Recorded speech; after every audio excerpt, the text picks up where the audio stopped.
Sí se puede. Sí se puede. Mira, estamos aquí para decir a Donald Trump, deja a los inmigrantes. A decir a Donald Trump que vamos a luchar para cada familia, cada inmigrante, cada persona en este país. We're going to fight for every single person. The human rights of every human. See, Donald Trump wants to tell people in this country that immigrants are poisoning the blood of this nation. Immigrants are the blood of this nation. My mom came here from Cuba. I'm proud to be the first Afro-Cubano in the United States Congress. I'm proud to also come from Haitian heritage. Do we have any Haitians here? Haiti? All right. But I'm just proud to be here with you all today on International Workers' Day and on May Day, where we tell the country that we're fed up and we're done with these neo-fascists, with these authoritarian figures, blaming the problems of the nation on the immigrant and on the immigrant worker, which are essential workers, making it so that way our nation can have what it needs to succeed. Immigrants that pay more into this system than they get out.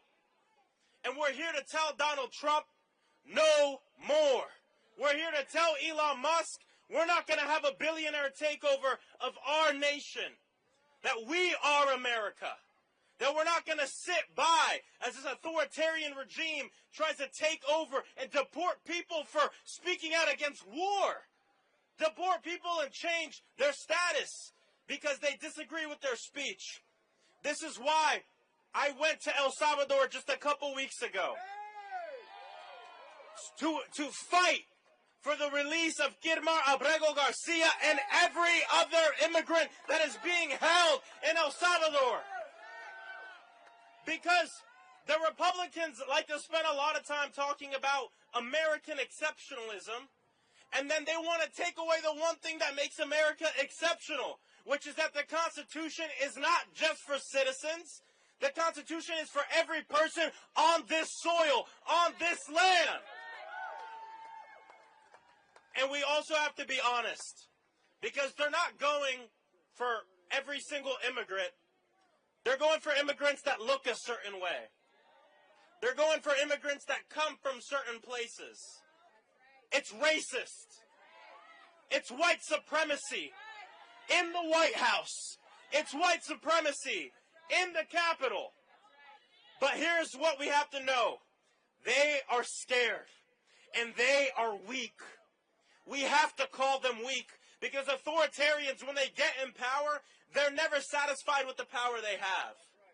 So they do illegal things, they tiptoe outside the law, and then they look at the people. And if the people are quiet, if the other party is quiet, they take it as a yes. They say, well, no one's speaking out, so I guess I can continue to do it. Strong presidents pass their agenda into law. He can't do that because he's a weak president. That doesn't mean harm isn't being done, but it means that our power, the people's power, is greater than those in power right now.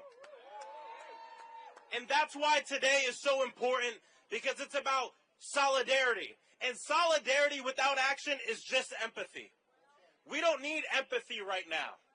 We don't need just prayer right now. We need people to pray with their feet. We need people to put sweat equity on the line for every immigrant, for every worker across the entire nation.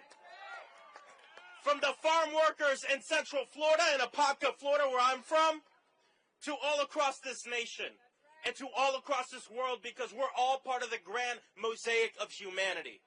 And at the end of the day, this is about love.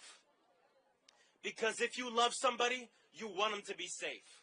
If you love somebody, you want them to be able to have one job, and that one job be dignified, pay a thrivable wage, and be safe in their communities. And that's why I'm proud to be with you here today.